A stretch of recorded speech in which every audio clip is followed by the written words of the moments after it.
DRDO ने भारत के सबसे ताकतवर हथियार बीएमडी यानी बैलिस्टिक मिसाइल डिफेंस सिस्टम, जिसे शील्ड के नाम से भी जाना जाता है, पर डबल धमाका कर दिखाया है। इसमें पहला धमाका तो कुछ दिन पहले हुआ था, जब डीआरडीओ ने बीएमडी की सबसे ताकतवर मिसाइल AD-2 का सफल परीक्षण किया था, जिसके बाद बीएमडी की रेंज 5000 किलोमीटर तक हो गई थी। यानी कि जहां दुनिया के बाकी एयर डिफेंस सिस्टम 400, 500 या अधिकतम 600 किलोमीटर तक सुरक्षा प्रदान करते हैं, वहीं हमारा शील्ड 5000 किलोमीटर तक सुरक्षा प्रदान करने में सक्षम हो गया था। लेकिन डीआरडीओ के सामने अभी भी एक समस्या थी, और वो भी बहुत बड़ी। अगर दुनिया में कहीं भी युद्ध छिड़ जाए या भारत किसी कॉन्फ्लिक्ट में फंस जाए, तो यह कमी उस दौरान भारत के लिए बहुत बड़ी समस्या खड़ी कर सकती थी। लेकिन एक ही हफ्ते में डीआरडीओ ने इस समस्या का ऐसा शानदार सॉल्यूशन निकाल लिया है जो एक धमाके से कम नहीं है। तो इसी पर करते हैं बात। दरअसल बीएमडी शील्ड के लिए एक यूनिवर्सल लॉन्चर बना रहा है डीआरडीओ। मतलब उदाहरण में बात करें तो जैसे एक मिसाइल ट्रक पे रखे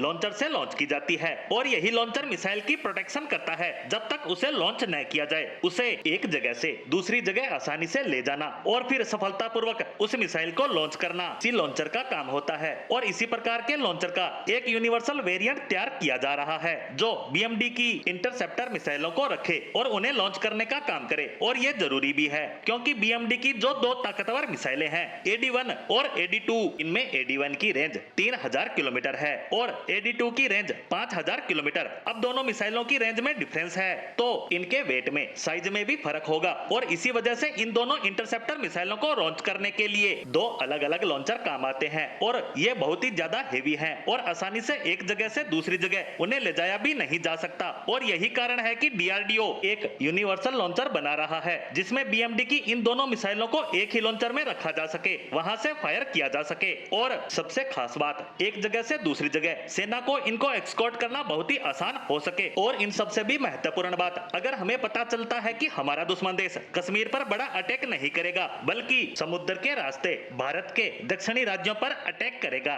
तो ऐसे में सुरक्षा के लिए हमें वहां पर बीएमडी की ज्यादा इंटरसेप्टर मिसाइलों की आवश्यकता होगी। तो ऐसे में इन लॉन्चर को ट्रांसपोर्ट करना बेहद आसान हो जाएगा, जिससे भारतीय सेनाओं की रफ्तार इनहांस होगी, और इसके अलावा जो ट्रांसपोर्ट कैपेबिलिटी है उसमें भी इजाफा होगा। और सबसे खास बात, हर समय एक ही लॉन्चर में दोनों मिसाइलें तैनात रहेगी कि आप 3000 किलोमीटर वाली मिसाइल भी फायर कर सकते हैं, और 5000 किलोमीटर वाली भी। हमें बार बार मेहनत नहीं करनी पड़ेगी और बार बार सोचना भी नहीं पड़ेगा। हमारे पास फ्लेक्सिबिलिटी होगी कि हमारे पास ऐसा लॉन्चर है जिसमें दोनों मिसाइलें लग सकती है, और इसी कारण यह लॉन्चर हमारे लिए बहुत ज्यादा महत्वपूर्ण हो जाता है। और इसी को ध्यान में रखकर डीआरडीओ इसका निर्माण कर रहा है, ताकि देश की सुरक्षा में किसी तरह की चूक होने की कोई संभावना न रहे।